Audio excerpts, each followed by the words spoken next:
শহীদুল্লাহ শহীদকে তারা কুচঘাট স্টেশনে নিয়ে যায়।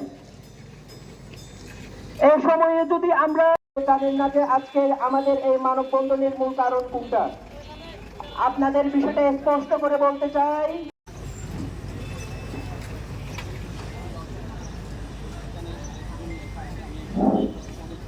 আমরা এই পর্যায়ে আমাদের আজকে মানি না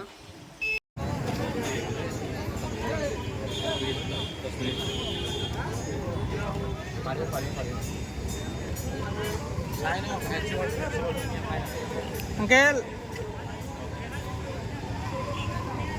কে ফাঁসানো হয়েছে। মূলত আমার স্বামী যখন অ্যারেস্ট করছে তখন আমার স্বামী বাসায় ছিল না, আমি বড় বাসায় ছিলাম। আমার স্বামীকে কল করে ডেকে আনা হয়েছে তার খালার বাসা থেকে।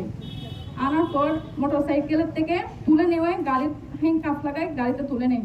কিছু পাওয়া না যাই নাই, তখনও না পেয়ে হ্যান্ডকাফ লাগায় গাড়িতে তুলে নেয়। তারপর বাড়ি তল্লাশ করার জন্য আমার শ্বশুর বাড়ি থেকে নাকি চাবি আনা হয়, চাবি এনে নাকি বাড়ি তল্লাশ করে পাওয়া যায় নাই।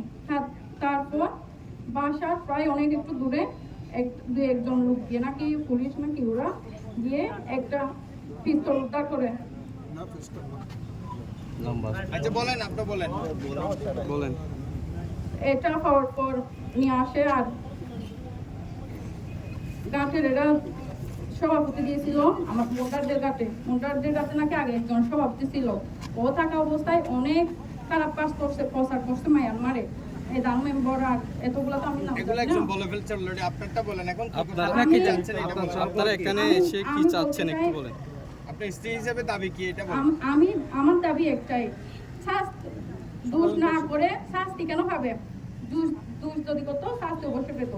এখন সুস্থভাবে তদন্ত করে এটা স্বামীর মুক্তি চাই। Thank you. ষড়যন্ত্রকারীদের শাস্তি চাই আমরা। যারা এটা কাজ করছে তাদেরকে আমরা দেখতে চাই, কারা করছে এই কাজটা। বাচ্চা আছে আপনাদের? হ্যাঁ, তিনটা আছে। মুদির দোকান করেন মেন ড্রাইভের কাছাকাছি, এরপরে নৌকার মাছের ব্যবসা হয়তো ওরকম করেন। আমরা জানি উনি একজন সচ্ছল মানুষ, আর এসবে জড়িত থাকবে আমরা কখনো ভাবি নাই। আর উনি একজন ভালো মানুষ, সবাই জানে, জনগণও জানে, অনেক মানুষও জানে, আমরাও জানি। আর ওনার আমরা মুক্তি চাই, সঠিক বিচার চাই। বিসমিল্লাহির রহমানির রহিম। আমি শাহিন পারভেজ, একটা সরকারি কলেজের দ্বাদশ শ্রেণীর একজন নিয়মিত ছাত্র হই।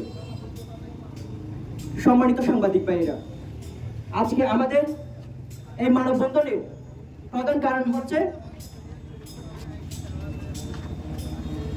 আমার বাবা শহীদুল্লাহ শহীদকে ষড়যন্ত্রকারীরা যেভাবে ষড়যন্ত্রের শিকার করে পেট্রোল বাহিনী অর্থাৎ কোস্টগার্ডকে মূল মন্ত্র করে যেভাবে অবৈধভাবে মামলা দিয়ে কারাগারে প্রেরণ করেছে, তার জন্য আমরা প্রথমে তীব্র নিন্দা এবং প্রতিবাদ জানাই। আমি মনে করি বাংলাদেশ দ্বিতীয়বারের মতো স্বাধীন হওয়ার পরও আমরা কিন্তু এখনো স্বাধীন না, আমরা কিন্তু এখনো নিরাপত্তাই না। কারণ যে এই যে দেখেন আমার মামা যেভাবে একজন নিরপরাধ এবং নিরপেক্ষ ব্যক্তি হয়ে যে হুমকি তুমকি এবং মামলা শিকার হয়ে কিছুক্ষণ আগে উনাকে কক্সবাজার কারাগারে প্রেরণ করেছেন। অত্যন্ত দুঃখের সহিত বলতেছি, এটার কাম্য কিন্তু আমাদের পরিবারের, আমাদের এলাকাবাসীর, আমাদের শিক্ষার্থীদের কারো কাম্য ছিল না। এটুকুই বলতে যাব,